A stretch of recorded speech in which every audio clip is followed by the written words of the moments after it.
depende disso, chamado política. Não há como evitá-la. A qualidade do café que você tomou essa manhã depende da política do país e do mundo que você vive. O fato de você não estar entre aqueles bilhões que estão passando fome e necessidade é mero resultado da loteria biológica. Nenhum de nós escolheu a família e a classe social que nasceu. E isso, portanto, não deveria representar um privilégio na nossa consciência, mas uma dívida social. O que está errado é existir a loteria biológica.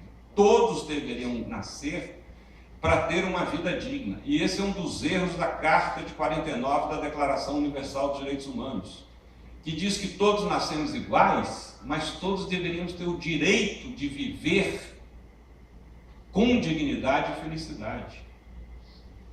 Ou seja, a questão da política, eu posso não saber onde a política está na minha vida, mas até o nível de conhecimento que eu tenho, tudo tem política, tudo. E o melhor exemplo que eu conheço é o do mês que nós estávamos ontem, né? Como é que chamava o mês que nós estávamos ontem? Novembro, que significa o decimal 9, não é isso?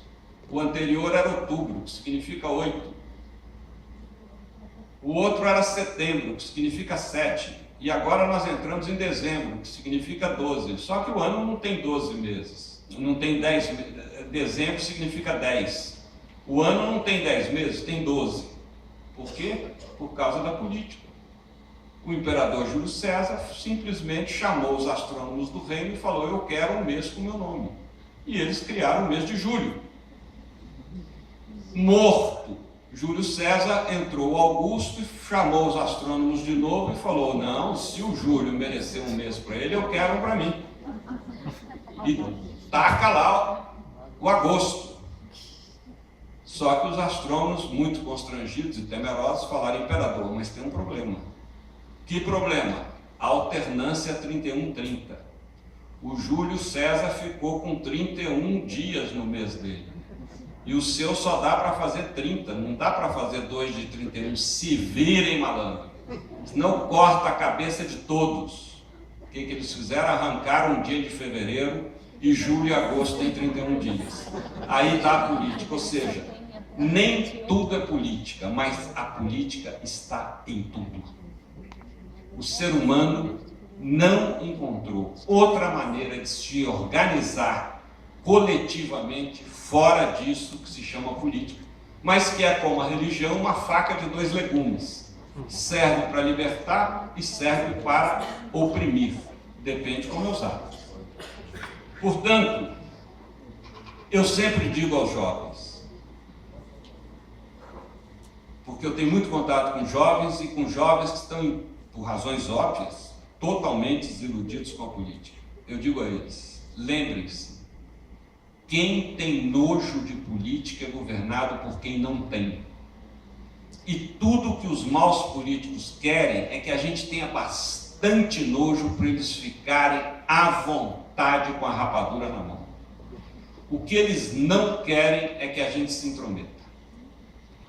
E aí que entra a questão do controle social das políticas públicas, que é o que fazem esses 3 sindicatos, que é o que todos nós somos chamados a fazer e nunca fizemos. Por quê? Porque a democracia no Brasil, ela é meramente delegativa. A cada 2 anos a gente vai na urna e delega, e sequer confere, e muitos de nós nem recordam o nome do parlamentar em que votou. E muito menos cuida de cobrar alguma coisa ou de acompanhar o exercício do mandato dele.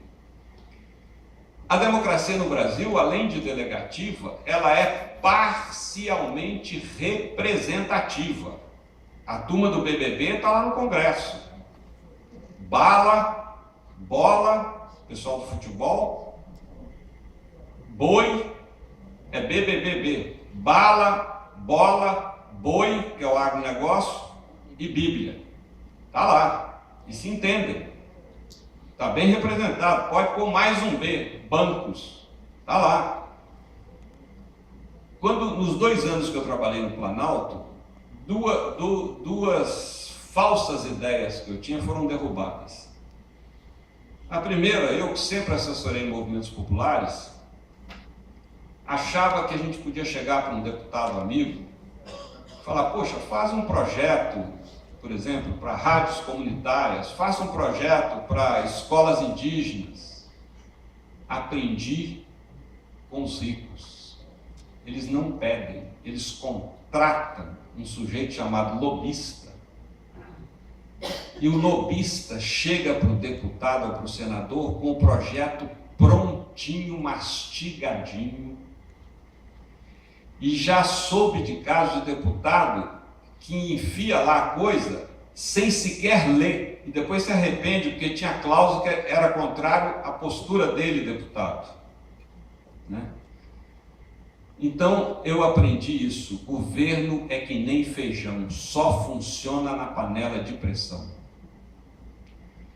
E quem mais pressiona, mais conquista. Quem menos pressiona, menos conquista. Não tem outro jeito. É a pressão. Vocês estão vendo. Agora, o levantamento aí do CARF, a compra de medida provisória, tudo isso, quer dizer, a elite brasileira e o PCC não tem diferença nenhuma na maneira de ser criminosa. Diferença nenhuma. Sabe? De roubar, de extorquir, de pressionar, de ameaçar. Ameaçar. Sabe? Por que aquela advogada do pessoal da Lava Jato se mandou para Miami? Investiguem. Investiguem. Né? Porque essa mulher estava ameaçada de morte. Ela falou isso no Jornal Nacional. Na medida em que o compromisso dela com uma série de pessoas que estão livres era que elas não seriam denunciadas. E de repente ela não pôde segurar a boca dos réus. E a delação premiada veio à tona. E por aí vai. Então, a questão é muito séria, é importante a gente pressionar. Eu falei que eu aprendi 2 coisas. A segunda coisa que eu aprendi é que o poder não muda ninguém. Eu achava que a pessoa entra no poder, qualquer poder, guarda de trânsito, gerente da escola, gerente do banco, diretor da escola. Não. O poder faz com que a pessoa se revele.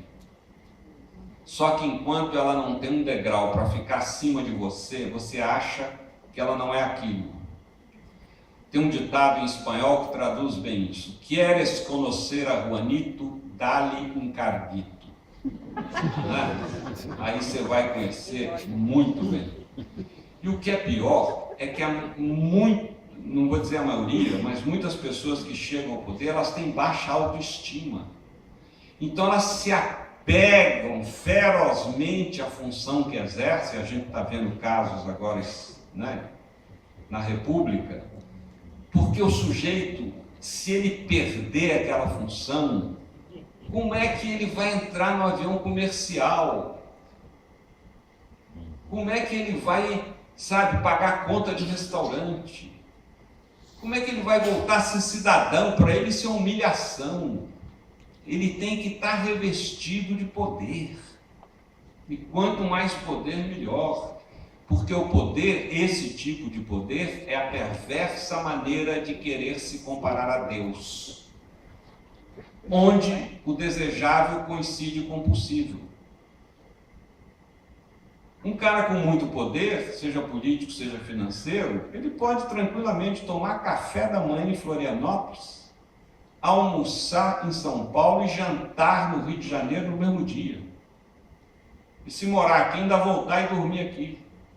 Isso para ele não tem problema. Ele não tem nenhuma barreira. E, portanto, só existe um recurso para a gente aprimorar a democracia brasileira. Só existe um recurso, a pressão popular, que eu chamo de organizar a esperança.